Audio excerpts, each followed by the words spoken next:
So I did want to come back on real quick just to record.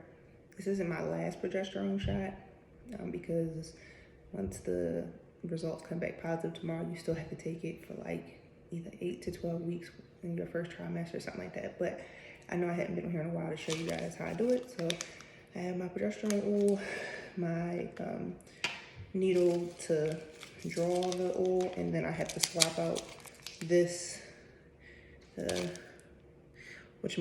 needle like at the end of this to actually inject it into my body. My husband has been doing my shots lately since I was noticing like when I turned to try to do it myself, it was making it way more sore. So my husband just does them now. I fill them up, he injects them. I have my pad, my little alcohol pads that I wipe the top of this off with first. So I just take the top off, I draw back, insert it in the top, and then I tilt it kind of at a slant to put bubbles, like to blow into it kind of thing. So as long as it's, I don't know if you guys can see that, but you kind of see like some bubbles a little bit. And what that does is helps with the air bubbles, and then I'll tilt it straight up and draw back to 1 milliliter because that's my dosage. So I'm literally just letting it kind of leak in there. Since it's oil, like actual oil, it takes a little while to like fill up where I need to without getting a whole bunch of bubbles. So I kind of move kind of slow. So I do my shots every night at 9. Sometimes I don't make it at exactly 9 o'clock, which is not terrible because my fertility doctor said as long as it's within the hour of the date at the time that I normally set it for. I already took my estrase pill, so this is the last thing I gotta do. Thank God this has been cut down to once a day versus twice a day. When it was, before I had my transfer, it was twice a day. Since the transfer, it's only been once a day, and I do it in the evening, so yeah. So like you can see kinda, there's like a little air bubble at the top. So sometimes I'll like push in a little bit. Like I'll draw past the 1 milliliter and then push in, and then the air bubble's gone.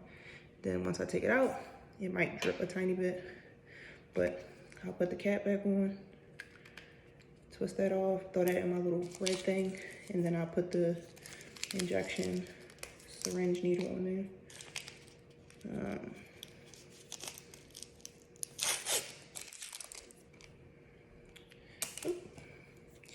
So I just twist that on, and my shot's pretty much ready. I don't have any bubbles. Take that back. Got like 1 bubble in there. Or maybe that's the oil. Yeah. Oh no, I'm pretty good. There's no air bubble in there. So what will happen is my husband will, I think last night we did it on this side, so I think we'll do it on this side tonight. I can't remember. But it actually doesn't go into your actual butt. People think it goes to your actual butt. It actually goes in your gluteus muscle. So like this area here. So when I first had my, when they first told me I could have my transfer, they drew squares on my body, so I knew where I could inject it. So of course I ain't gonna show y'all this, but yeah, it's not your actual butt like flab, it's your actual like muscle. So there's some days where my muscle will be tight or it'll be sore, but my husband normally just rub it out, or as I walk more, it'll start to kind of fade away. So my body's kind of used to it by now because I've been doing this now for 3 weeks, almost 4. Yeah, because I started them before my transfer, 7 days before my transfer, something like that. I can't remember, but yeah. And like I said, when the pregnancy test comes back positive, I'm gonna have to do it for quite a few more weeks. So my body's used to it at this point. But yeah, I just wanted to come on and show you guys how I do it. My husband will pick a spot, we'll rub it with the alcohol pad, let it air dry. He'll basically jab it in, put the progesterone oil in, and then just hold a gauze on it. That's it. So just wanted to come on and talk to you and explain that to you guys. All right, good night.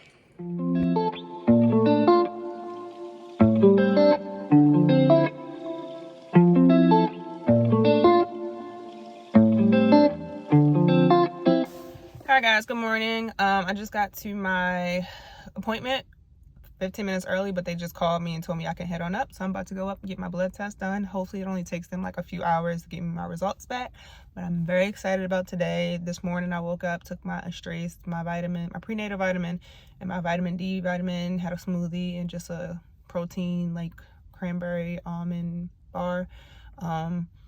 have a little bit of cramping going on, but that's about it. Nothing crazy. So wish me the best of luck, and I'll give you guys a shout back when I get my results later today. All right, ta-ta.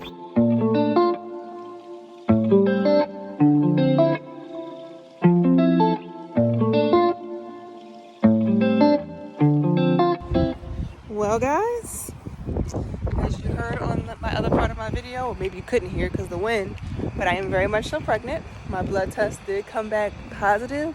My HCG level is 2,251.8, and my progesterone is on course at 22.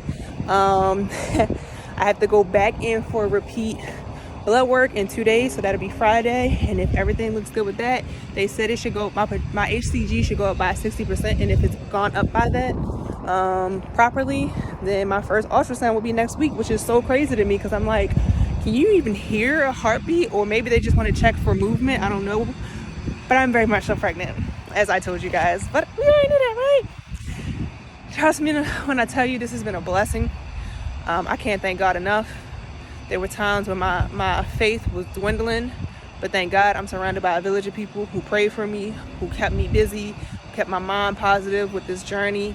I know there's a long road ahead of us, obviously, because it's 10 months of pregnancy, but to even make it this far, I'm like extremely grateful, because a couple years ago when my OBGYN told me that I wouldn't be able to have kids on my own, I didn't think I was going to be able to afford IVF, but guess what? God came through and he made sure my insurance covered pretty much a majority of it. And I can do a breakdown of my costs for my situation. If you guys want, just let me know in the comments. I can do a breakdown of how much money we spent all together, what I had to pay for, what I didn't have to pay for, like what was covered by my insurance, what wasn't. So if you guys want that, I can definitely do that breakdown for you. But yeah, I just got off the phone with my pharmacy because I need more progesterone and oil, because they said that I have to keep doing the progesterone and oil and the estrase all the way up to 11 weeks of pregnancy, which I don't know how far along I am. I guess they'll figure out how far along I am at my ultrasound, but my little app says I'm 4 weeks and 5 days pregnant, which I don't understand with IVF, but so I guess I'll have to take the medicine for another 5 or 6 weeks if it does turn out that I'm almost 5 weeks pregnant. But I'll keep you guys updated. I'm so excited. Yeah, gotta figure out how I'm gonna celebrate. All right, talk to you guys soon.